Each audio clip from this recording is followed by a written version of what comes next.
Good evening, ladies and gentlemen. Welcome here to the season finale. Season 4 of the Duracell Cup Series is ready to come to a close, and we're ready to crown ourselves a champion here tonight. 67 laps await us to determine whether it is going to be T Wright, Carson Gum, J Millz, or Dylan Young that are going to be the champion here. All four of them are not champions, and therefore they are looking for their first championship of their Duracell Cup Series career, all interspersed through the field. However, of the final four, three of them are starting up inside of the top 10, so good starting track position for Carson Gum, who lines up on the outside of the front row, and then in the fourth row outside, it's going to be J Millz in the 98.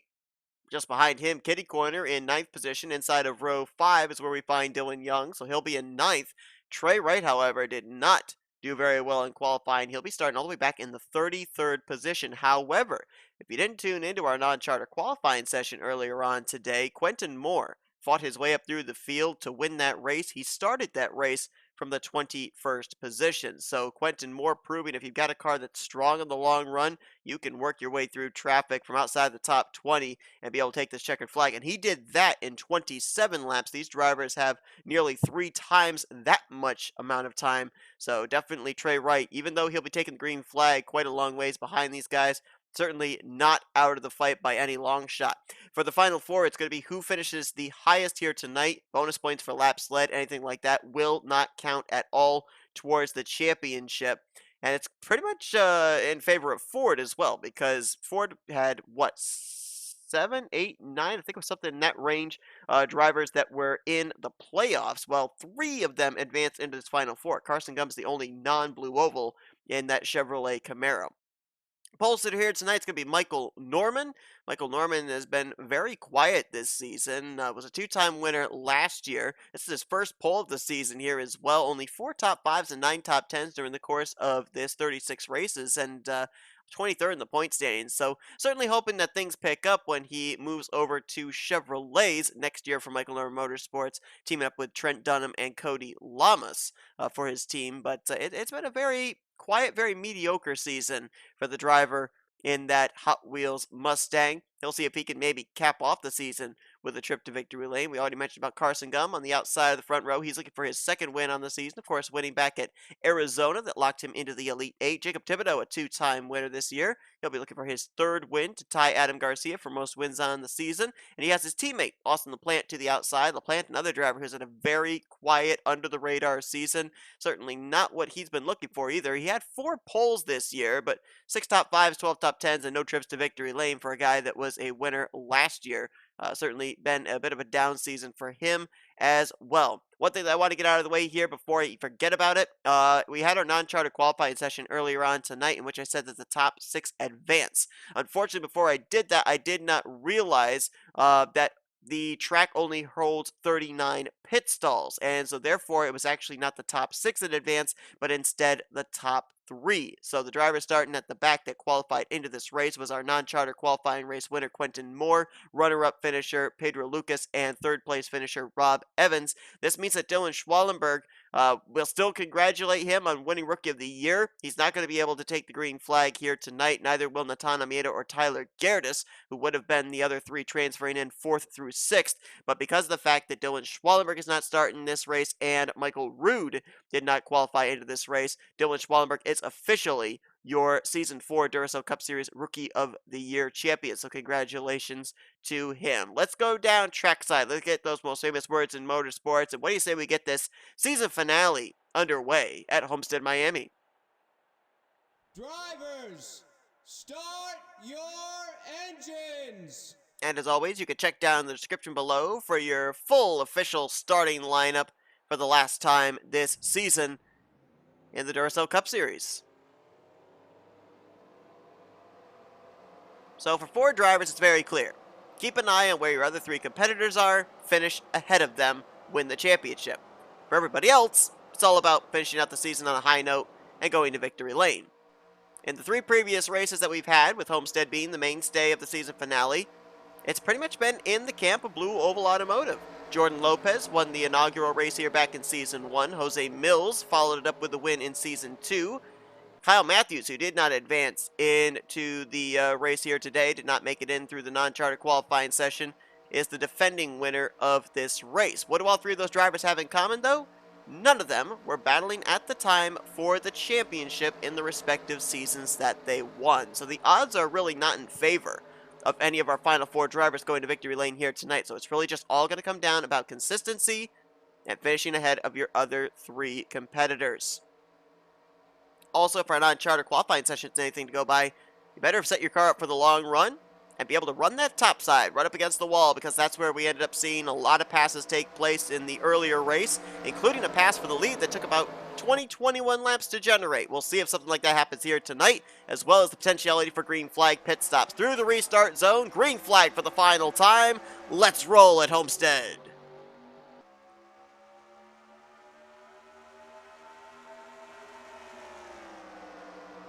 Well, the inside's good only on the start of the race, and Michael Norman knew that. He's going to edge ahead of a side-by-side battle for second between J Thibodeaux and Carson Gum.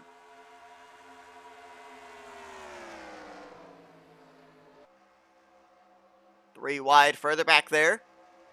Settled it out to double wide. Now they're three wide again. Dylan Young getting put in the middle. Cole Baker on the top. That's Nathan Ormond's Holiday Inn Dodge on the inside, as Norman will lead lap one.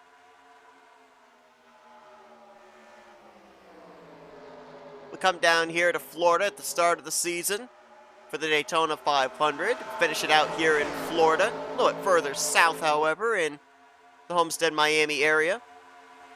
So you've got some Florida boys down here that would consider this a home track, as well as Daytona. Michael Norman, one of those. Dylan Young, another. Cody Llamas.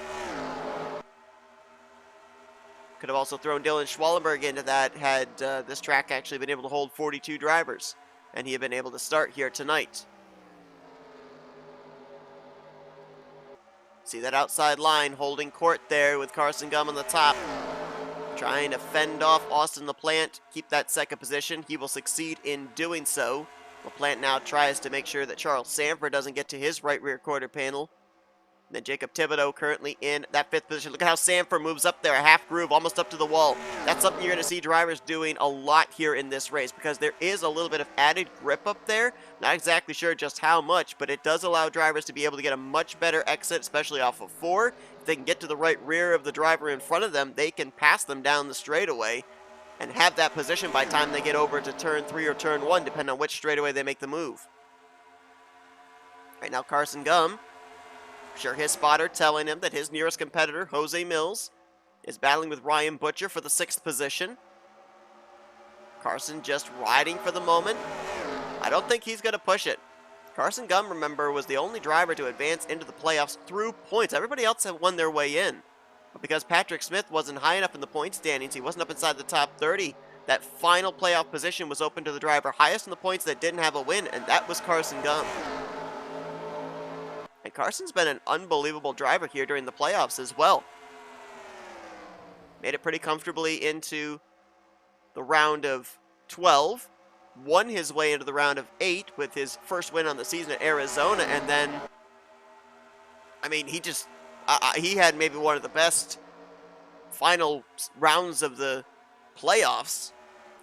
Came in with a huge gap after Talladega into Rockingham and finished up inside the top 10. So easily advanced his way into the final round here, the final race of the season. Is Charles Sandfer going to get around Austin LaPlante for third? Now bear in mind, I talked about the former winners. Well, back-to-back wins in season 1 and 2 for Blue Oval Automotive. Kyle Matthews, the defending winner of this race, so Charles Sandfer would like to make it back-to-back for S3 Motorsports. More importantly for Charles Sandfer, he'd like to finish out the season with his first trip to victory lane. 26 in the overall point standings for Charles Sandfer, 4 top 5s and 8 top 10s, an average finishing position of around 21st, so it has not been a good year for him. There's a lot of drivers who are really, they just have not had the seasons that they had predicted or were looking forward to. And it would just be a sweet, I don't know if I would call it relief for them if they were able to at least get a checkered flag before the season is over. But you see LaPlante got that nice run there, moved up that half groove, and he's alongside of Charles Sandfer now for the 3rd position. Further back, Toyotas. Ryan Butcher out of Auto Junction Racing.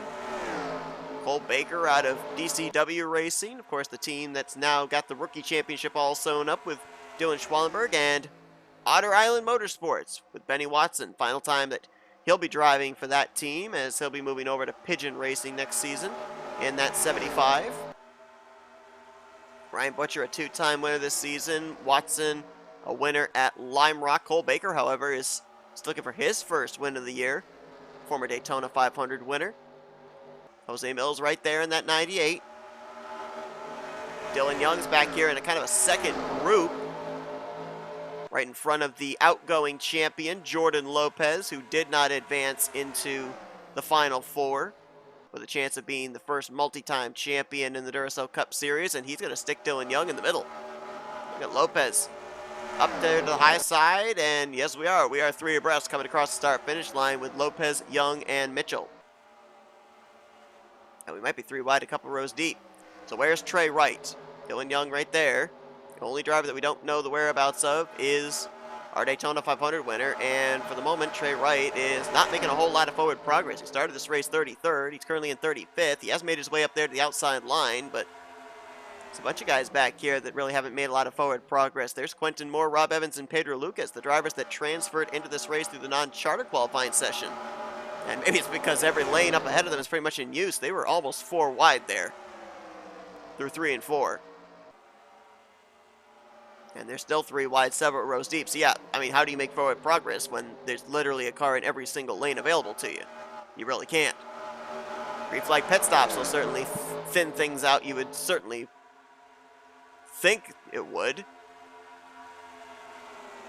And we know that these drivers can at least go past lap 27, because we ran 27 laps in the non-charter qualifying race earlier on tonight, and nobody had to come to pit road. There's Charles Belding. Car doesn't quite sound up to snuff. I don't know what it is, as he went by there out of turn 4.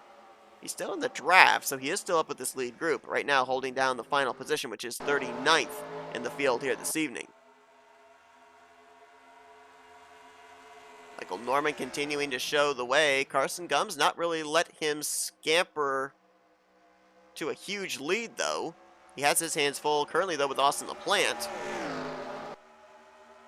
This is quite a statement here as well, if you think about it, because I talked about the fact that Ford's pretty much dominated the playoff grid. 3 of the final four drivers coming into this race are out of the Ford camp. But look what we got up here inside of the top 5. We have a Ford lead in this race, but then the entire rest of the top 5 is Chevrolets.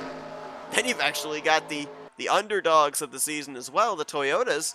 They're currently holding down slots 6 through 8, so very good showing there for the manufacturers that maybe haven't exactly had the spotlight shown on them nearly as much this season as the Fords have. Got Dodge represented up here as well. J Qualls just got around J Millz for the 9th spot. Qualls coming into this race, 25th in points, 2 top 5s and 7 top 10s. Had a pole earlier on this year as well. As a matter of fact, you look at J Qualls' numbers, and he's actually, while he hasn't had the numbers up there in the top 5 and the top 10, he still has been just outside of the top 10. He's had some very good finishes this year. Only 2 top 5s on the year, and there are guys around him in the point stands that have 4, 5, 6 top 5s. So that just shows you that, he still is getting good finishes. They just aren't really appearing on the statistic papers. Thibodeaux and Ryan Butcher, a couple of 2-time winners, going to duke it out for the 6th position. Thibodeaux winning back-to-back races at the Charlotte Roval and Indianapolis. Ryan Butcher started out the year with a win at Las Vegas, followed it up as well with a win in the final Chili Bowl heat. He was the only driver that was a chartered ride to win any of the Chili Bowl heats. The other ones went to the non-charter drivers of Schwallenberg, Poteet, and Michael Wayne Robinson, who, of course, took his 2nd career charter win last week at Rockingham. Talked about the outgoing champion. There's Jordan Lopez. Did not have the run that he was looking for last week at Rockingham. Subsequently, did not advance into the Final Four, so we're guaranteed a new champion. I mentioned this in the non-charter race, so I guess I'll mention it again here before we end up getting to green flag pit stops and things really start spicing up. all four of our final four with some very interesting storylines coming into this season finale. You got Carson Gum, who we already documented, had to point his way in. The only driver that did so. J Millz, the most winless driver in the Duracell Cup Series. Yet to win a championship. Dylan Young, who, I mean, it's been an unbelievable season for him as an owner, but as a driver, though, I mean, Dylan Young had 2 wins last year, though he was a 3-time winner, but he didn't advance nearly as high in the playoff standings as he did here this year. Dylan Young was one of those guys as well that, you know, in the elimination races, the advancing into the round of 12 and advancing into the round of 8, just barely got in by the skin of his teeth. It wasn't very comfortable for him. But I mean, if you look at his team as an owner this year, 2 wins for himself, 2 wins for Mitchell Collins, 3 wins for Adam Garcia, who, by the way, started out the Daytona 500 with a 0 in his career win column. And then RJ Bishop as well, the non-charter driver.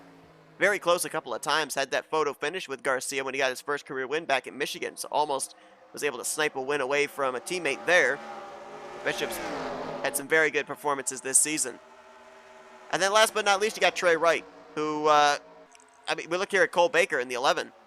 Former Daytona 500 winner. Well, T Wright is the Daytona 500 winner from this season. Never have we had a driver win the Daytona 500 and the championship in the same season. We have had a Daytona 500 winner advance into the Final Four. That was back in Season 1, where Carter Friesen, who, if we could find him here, he was the Daytona 500 winner, and he finished runner-up to the eventual inaugural champion Chris Dollerton by 7 points. So we got close, but no cigar. Dollerton is in the field, by the way. There he is. He, of course, got eliminated from the playoffs last season as well, or last week as well. So that gave us the absolute guarantee of a first-time champion with both Lopez and Dollerton, neither advancing into the Final Four. And while we're talking about champions, let's also highlight the Season 2 champion. He's in a Dodge here this season. He was in a Toyota when he won the championship back 2 seasons ago. That's Ryan Acosta. He only had 1 win during the course of the season. Matter of fact, I don't remember last year. Did Lopez have more than 1 win? Oh, I'll have to check back on that one. I know that at least for Chris Dollerton in Season 1 and for Ryan Acosta in Season 2, they only had 1 win during the course of the season and went on to win the championship. Chris Dollerton's was at Fuel Motorsports Park. That was the race just before the All-Star break. And Ryan Acosta's was at Martinsville, which was actually fast approaching the end of the regular season. There are 2 drivers in our Final Four that only have 1 win this season. You're looking at one of them in Carson Gum. The other one is J Millz. So if Jordan Lopez was only a 1-time winner last season, which I will have to double check, we could be looking at a driver only having 1 win during the course of the year and still being able to pick up the championship. Bear also in mind, though, that Chris Dollerton and Ryan Acosta, they had 1 win before the playoffs began. J Millz also had 1 win before the playoffs began. Carson Gum had none. So all the statistics throughout could kind of, they might not actually even matter if you consider the fact that those 1 wins that I was talking about for Dollerton and Acosta locked them into the playoffs. Carson Gum had to point his way in. All right, so who are we seeing that's trying to pull a Quentin Moore and work their way up through the field? Check out the 47 of Jesse Turner. I specifically looked before this broadcast started to see who was rolling off from the 21st position, because remember, Quentin Moore, as I mentioned, in the non-charter race started from 21st and went on to win the race. Jesse Turner started this race from the 21st position, and he has been able to work his way up here 24 laps in to the 11th position. So keep an eye on him. K Batson, the 49 as well, has worked his way up to this lead pack, so he could be another one that's very good on the long run. Now making his way around J Thibodeaux for the 9th position.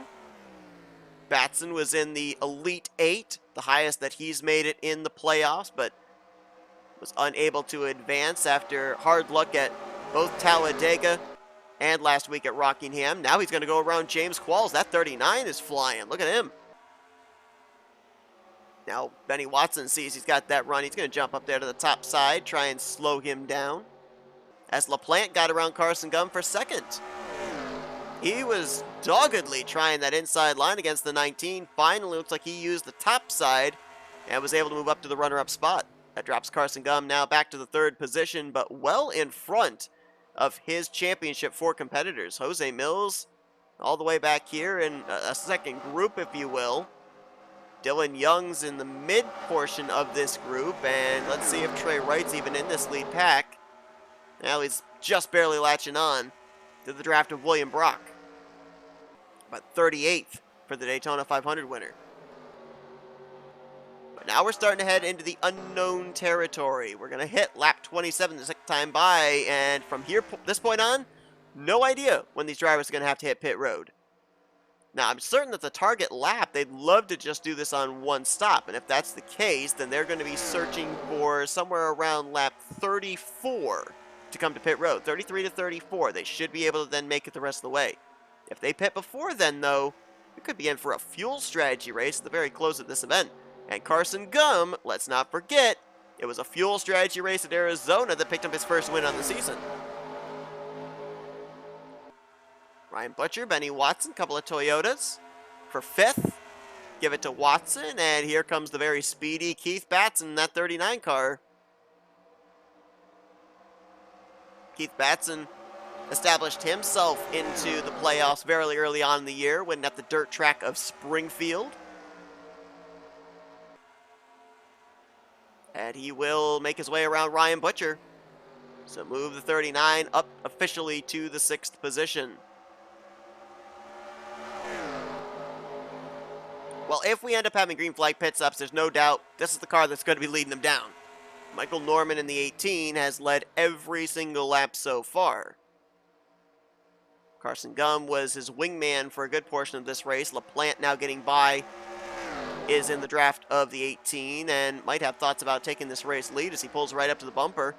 Takes a little peek there to the outside on Michael Norman and has to tuck back in line. Saw him have to lift a little bit there and then cause a little bit of a checkup for Carson Gum. That brings Cole Baker back into the vicinity. Lap times have really fallen off too. You can definitely see that these tires are wearing thin. Michael Norman's best lap out in front was a 33.497. The last time by, he ran just a little bit over a 36 flat. So there's about 2.5 seconds right there lost in this 30-lap run. Keith Batson. Someone put an anchor on this car because it is on the move. He is going to swing around Benny Watson and crack up into the top 5. That other car that's on the move, Jesse Turner, he just got around J Thibodeaux, so move him up to the 8th position. Right now, you've got 10 cars up in this lead, or 11 cars rather, in this lead group. Then you got a second group back here with more drivers, and a little worried about these guys because I don't necessarily think they're going to be able to catch up, at least wise in their speed. I think that these are guys back here, they have to come to pit road a couple of laps earlier than they would normally want to. Take advantage of the undercut, take advantage of those fresh tires, get at least 2.5 seconds back. I'm not exactly sure just how far back they are. Let's see if I can find out here. They are currently running 3.3 seconds behind J Qualls, that 11th place car. So they could gain some of the time back, but not necessarily all of it. As Batson, again, up to 4th. And I think we got some pit stops. Carson Gum is in. Lap 31. Ooh, this is shy. This is shy of them making it on a one-stop. Unless the fuel window's open from here on out, I don't know. Charles Belding just completed a stop. Might play a little defense there for his teammate. Yeah, he slowed up Cole Baker as he merged in behind the 19. I don't think that was planned, but it certainly works. So Gum is in. Baker is in. It just said LaPlante led that lap, by the way. Oh, Michael Norman pitted the lap before. I didn't even notice that. Norman gave up the lead pitting the lap before, so that was that's on me.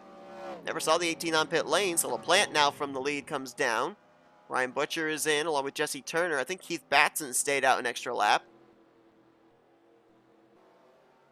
There's Carson Gum leaving. There's Norman in the 18. There you just see the fresh tires. Look at him move his way by Chris Dollerton, his teammate. Cody Lamas, another teammate up here as well. There's Carson Gum, the 19, just leaving pit road. Norman's going to take the lead back, looks like. At least over Carson Gum. Not sure about LaPlante. Ooh, got to be careful here in case the 84 and the 02 of Shelton, they want to come to pit lane. I don't know if they've pitted yet or not. I'm assuming they have not because, yeah, they're coming now. Just how quickly Michael Norman made his way around them. Let's see if that slowed up Michael Norman at all, as he'll look to get the race lead back from LaPlante and Batson. Let's watch the access road. There's LaPlante. Norman's going to easily pass him. And I think it's going to be Michael Norman cycling back out to the race lead. Batson's in on pit road. Charles Sandfer actually just led a lap, as I think he had to get down here to his pit stall. Yep. Patrick Smith just crossed in second, but he also crossed the line getting to his pit stall. Looks like T Wright's going to come out ahead of Dylan Young, so that could be important positioning there between those two. J Millz, I believe, is ahead of both of them. Yeah, there he is. Under fire from Levi McIntyre and M Haas. But Carson Gum way up here ahead of these guys. Looks like Cody Lamas, Jessica Shelton with a little bit of trying to figure out who was going to exit pit road first. There's LaPlante. Ooh, wow, that undercut really hurt him. He was second when the pit stops began. Right now it's got him cycled out at least to the 12th position. So that really hurt him, at least for the time being. I think actually he'll be up to 4th, though, when everything cycles around. As Norman to the top, Carson Gum to 2nd, 3rd for Cole Baker, 4th for Benny Watson. Actually, it's LaPlante in 5th. We can see that that definitely lost him some time, though, staying out that long. R Brommer is now up to 6th. He just made his way around J Thibodeaux. Brommer, a 2-time winner this season, or 3-time winner this season, correction. Winning at ISM, Boston, and Talladega, so he ties Adam Garcia for most wins on the year.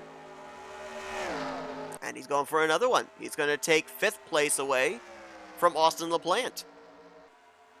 Just ran his fastest lap of the race, too, by the way.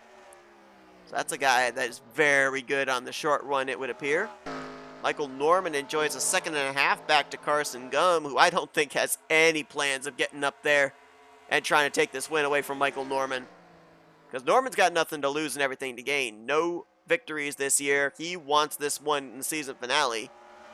Carson Gum just wants to finish ahead of his other Championship 4 competitors and lock this championship title up. Matter of fact, Chevrolet is looking for their first championship. Only 2 manufacturers coming into this season did not have a championship title. Chevrolet was one, Dodge was the other.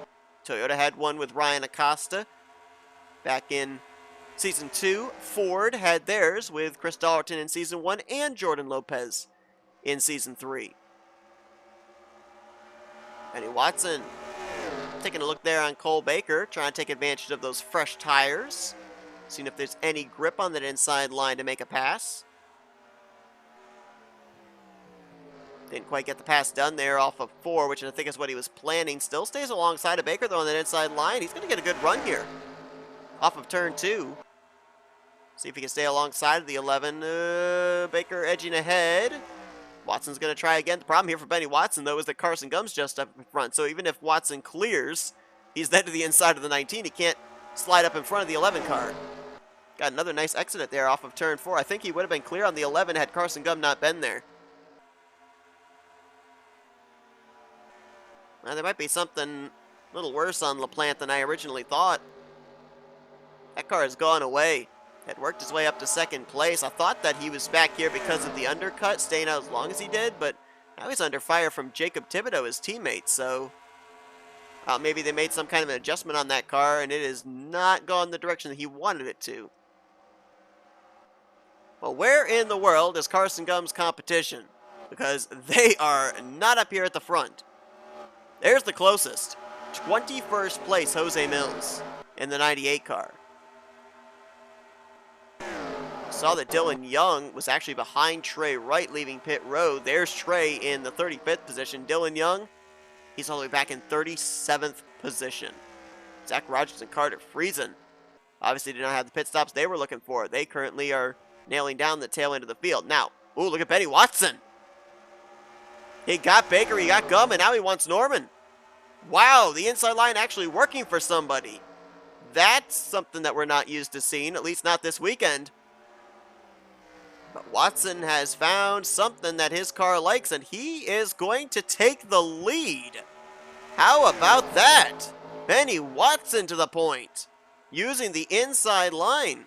Drivers, sit up and take notice. There may be grip down there available to you that wasn't there originally. I almost wonder if it's the ability of clean air, not running in somebody else's draft. Still not quite clear. They're off of turn 4. Michael Norman says, hey, you want to take this lead, this win away from me? You're going to have to fight me for it. Benny Watson, of course, a former winner this season at Lime Rock. Norman still looking for his first win on the year. And this has brought R Brommer into the picture in that 9 car.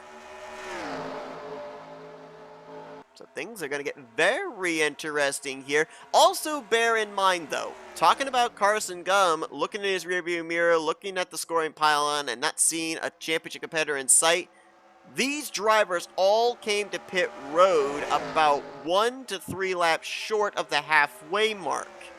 So it's very likely that all of these drivers might not be able to make it on fuel. Would somebody back there like a T Wright, like a Dylan Young, back their pace down, try to save some fuel, and try to make it to the end with what they currently have in their tank, with a championship on the line? I mean, with your being that far back, why not throw the Hail Mary pass?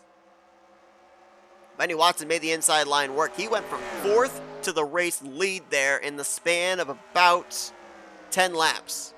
And R Brommer just went from 5th to 2nd in the span of about 5 laps, as he will look to run down Benny Watson for the top position now. Carson Gum under fire from Cole Baker, who's looking for 4th. Keith Batson about to get up here in this group. And then you got a group of 4 back here that might also have some thoughts. LaPlante leading the charge with Thibodeaux, Turner, and Qualls. You look up here inside of our top 10, you got 1, 2, 3, 4 drivers that are looking for their first wins on the season. Norman, Baker, LaPlante, and Qualls. Which ironically is a Dodge, a Ford, a Toyota, and a Chevy. Brommer's there. R Brommer wants the race lead from Benny Watson. And looking to move up there to the top side.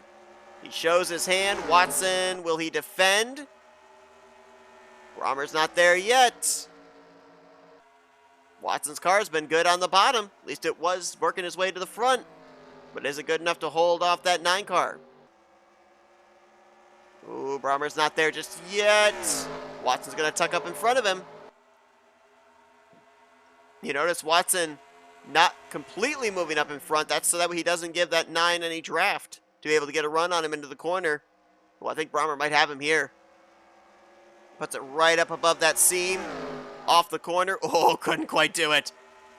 Now he's going to try to the inside on Benny Watson. This is a great battle for the top spot. And waiting in the wings, Keith Batson has just worked his way up into the podium. Now Watson on the top and Brommer on the bottom. Watson gets the advantage down the back straightaway, so seems like wherever R Brommer tries to get Watson, Watson's just a little bit better. He can control both lines.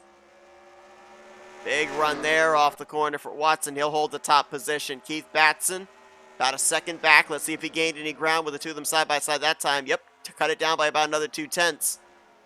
As soon as he can get into the draft of either the 9 or the 75, he will catch up to those guys in a hurry. And that other group back there of Qualls, LaPlante, Thibodeaux, and Turner, I think they're catching. I think they are moving up. So we're going to have about 10 drivers possibly battling it out for this victory in the closing stages. But again, bear in mind, fuel is a major concern for all of these drivers. Now, I want to go back to Austin LaPlante in that 48. Remember the time he gave up with staying out as long as he did.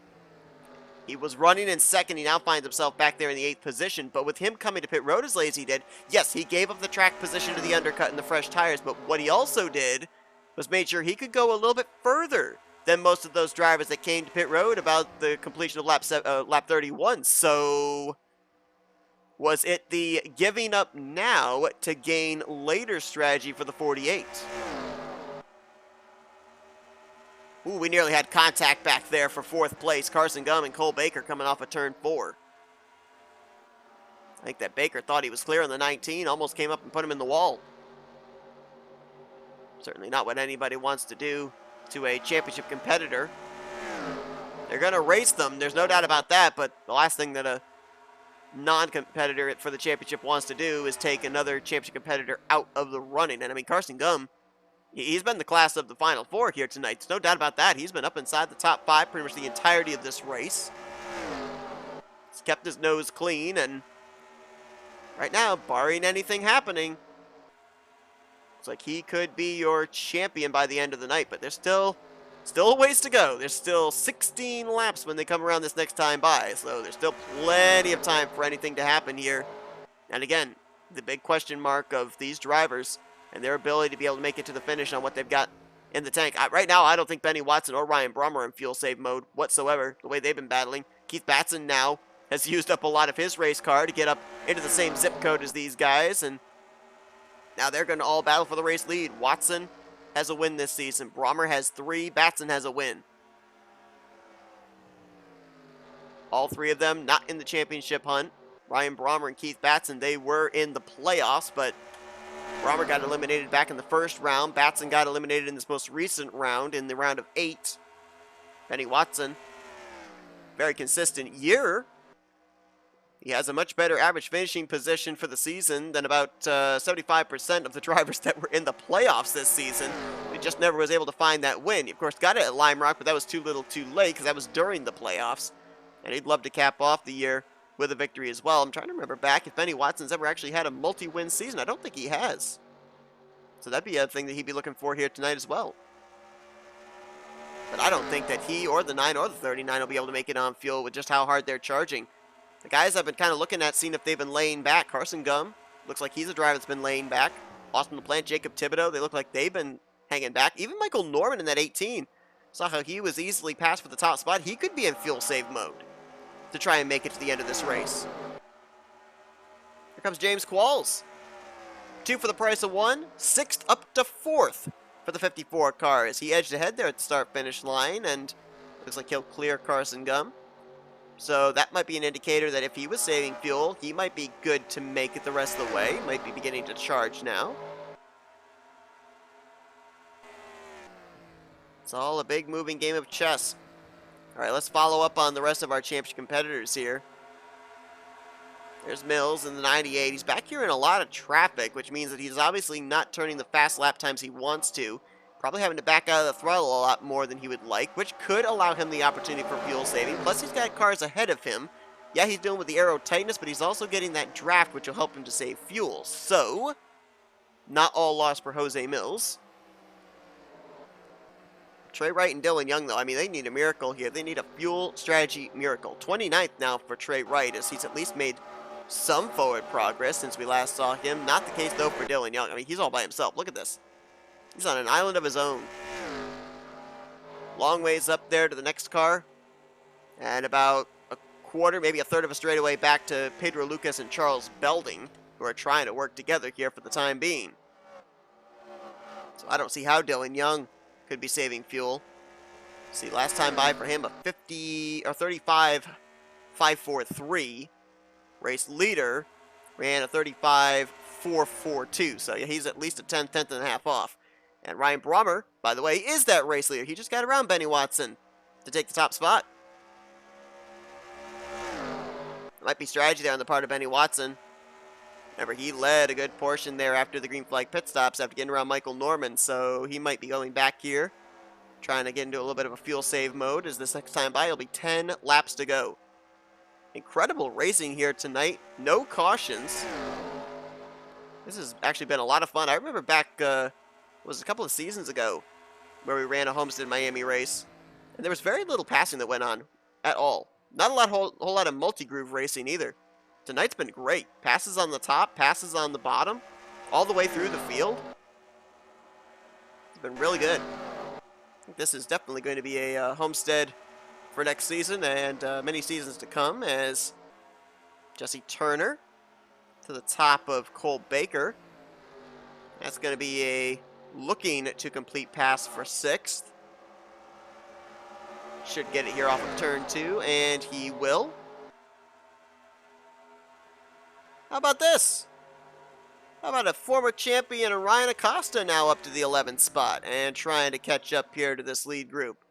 Saw J Qualls has a good long run car. Looks like his teammate does as well. Also noticed J Shelton starting to creep her way up the running order. Right now in the 12th position. Her teammate back there, Charles Sandfer, under fire from Matthew Rodriguez, who's been on a tear of good finishes down the closing stages of this season. Right now he's battling with Charles Sandfer for 13th. See the Aquafina blue and white 98 back there on the top side. That's J Millz, hoping that Carson Gum can't make it on fuel. There's the 19, right now in 6th. Currently in the spot that would win in the championship if he can hold it. Top 3 are gone over 3.5 seconds back to that second group, led by J Qualls. They'd love to settle it out amongst themselves, but again, the big question mark for any of them, can they make it on fuel? I think Watson could be short. I'd be surprised if R Brommer can make it, and I don't know about K Batson. I don't really know when all of these drivers came to pit road in relation to the others, so I don't know who's got more fuel than the other two.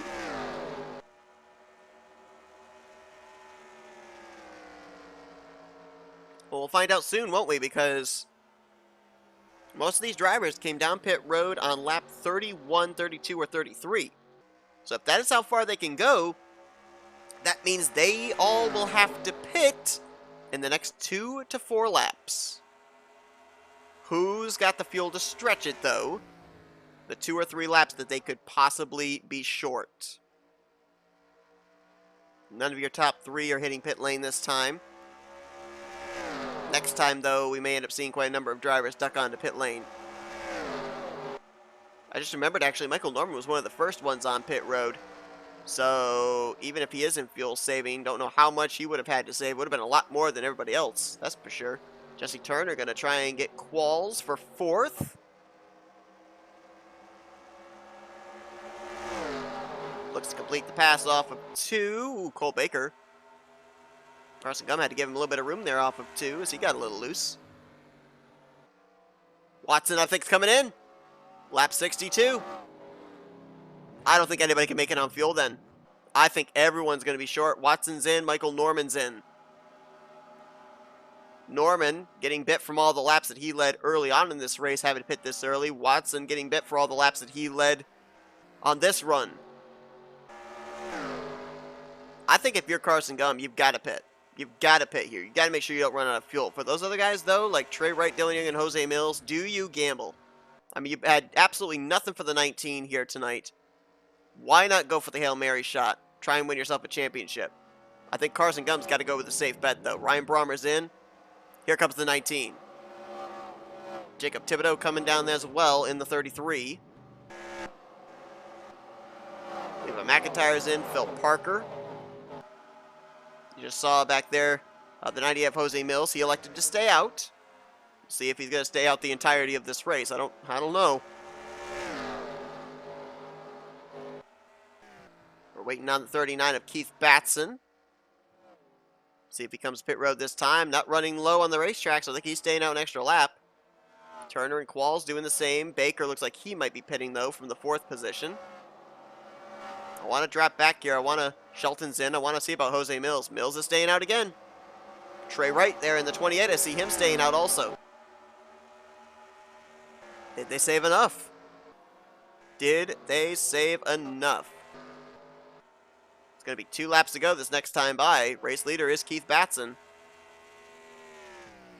Did J Millz just pick himself up a strategy to win this race? K Batson, is he going to pit? He's staying out again. Where's Millz?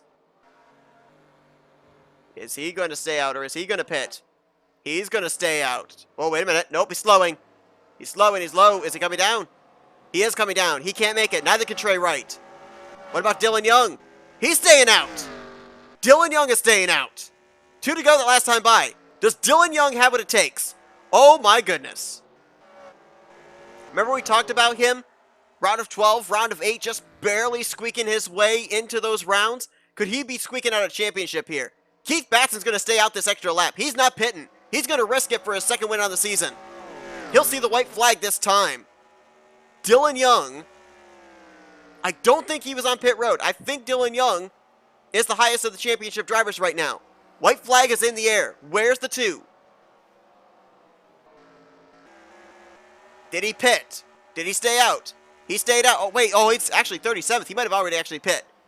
Never mind. I think he already pit. Carson Gum, I think, got around J Millz for position. Oh, this is going to be close. This is going to be really close. Keith Batson's going to win this race.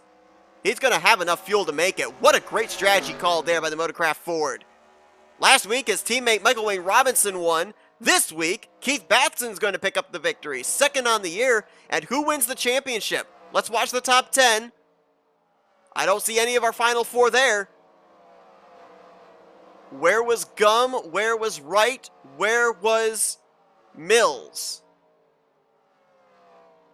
Oh, let's find it out. Let's find it out together. There's your race winner. There's Carson Gum, 11th place, just outside of the top 10. And it's going to be enough to win the championship. Carson Gum, a driver who had to point his way into the playoffs, had to wait until the 32nd race on the season to get his first win on the year. And he's going to be the one to burn it down as a champion and be the first Chevrolet to win a championship in the Duracell Cup Series. Keith Batson, though, what a drive from him. Again, like I said this back during the non-charter race when Quentin Moore won. I want to know where Keith Batson started this race. How many cars did he have to pass to get himself up there? Well, Carson Gum's not going to finish out the season with a top 10, despite running up there inside the top 5 pretty much the entirety of this race. But he will take an 11th place. There's no doubt about that, as he will pick up this win. Got to admit, I was a little bit worried about Carson Gum's chances with starting up there towards the front of the field, because we end up seeing a lot of drivers start towards the front of the field in the non-charter race, and they faded to the back. But Carson had a strong car, proved it there in qualifying, and followed it up with a strong car in race. As it looks like only 4 drivers were able to make it on just one stop here tonight, and they benefit from top 5 runs. Keith Batson picking up the win, Charles Sandfer in 2nd, Cody Lamas in 3rd, and Patrick Smith in 4th place. Those drivers were all able to make it without having to pit in the closing stages. So tremendous credit to those guys. Ryan Brommer managed to finish on the lead lap. He actually passed Keith Batson there in the closing stages to remain on the tail end of the lead lap in 5th. Benny Watson, James Qualls, Jesse Turner, pole sitter Michael Norman, and Cole Baker. They're going to complete the top 10. Carson Gum is going to finish in the 11th position. His closest competitor was J Millz, who will finish in 20th with T Wright not too far back there in 22nd as well. But Carson Gum, very handily, just like in the final round, to get into this final 4, very easily, very handily, had a huge points gap after Talladega, and followed up with another good run at Rockingham. Very sizable margin here to win the championship, 9 positions over his next competitor of J Millz. Great runs for some other guys there inside the top 15 with Austin LaPlante, J Thibodeaux, Jessica Shelton, the former champion of R Acosta, other former champion, and Chris Dollerton, finishing in the 16th position. Other drivers, though, on the flip side, did not have the runs they were looking for. Dylan Young, Ryan Butcher down there, Jordan Lopez, former winner here, defending champion no longer. Cole Deaver, 2-time winner, way down there in 35th. Charles Belding, Carter Friesen, Zach Rogers. Man, a lot of big names down there in the lower portions of our finishing results. Not the way they wanted to end off this season, that is for sure. But Keith Batson, KB Racing Enterprises, 4 charter wins this season. 2 with Batson and 2 with Michael Wayne Robinson. Watch out for that team next year, as I believe they're going to be fielding at least 2 cars. So that should be a very formidable Ford team. And Carson Gum, how about that? Great job by him all season long. Right place, right time in the regular season finale, with Patrick Smith missing out on getting to the top 30. Carson Gum, the highest in points without a win, slots his way into the playoff grid and never looked back. Undoubtedly had the best 3rd round of the playoffs and follows it up here in the season finale. So congratulations to Batson on the win. Congratulations to Carson Gum, as he is your champion here in Season 4. We'll head into Season 5 as the defending champion of the Duracell Cup Series. Thank you all for tuning into this season. Hope that you guys enjoyed our coverage. Again, next season, got some new stuff happening where we're going to have 3 driver cars during the course of a 36 race schedule. Should be a lot of fun, and they're all going to be happening live as well. You don't have to be tuning in and watching a video. You'll be watching a live broadcast. So I hope that's going to be a lot of fun. Of course, we've got an off season between now and then, as we're going to be having the historical cars. I'm trying to remember what I even had for the Grand National Series, I think is what I called it. Can't remember my own series. Yep, there's no hope for this channel anymore. But I hope you'll tune in for those. Those are going to be broadcasted live as well. Going to have about 5 or 6 race schedule there, where they'll be running at some historical tracks, and should be a good one there in terms of racing, and should be a nice little filler there between this 4th season and the upcoming 5th season. But it's been a blast to bring you guys these races. Once again, hope that you guys have enjoyed them. Once more, Keith Batson, congrats on winning the season finale. Carson Gum is your Season 4 Duracell Cup Series champion. Looking forward to the upcoming season of Duracell Cup Series competition. These have been your full finishing results. These are your point standings for the season. We'll see you guys in Season 5. As for one final time, I've been Seth Cole, and you've been watching a production of the NNSCRA Offline Racing at its best.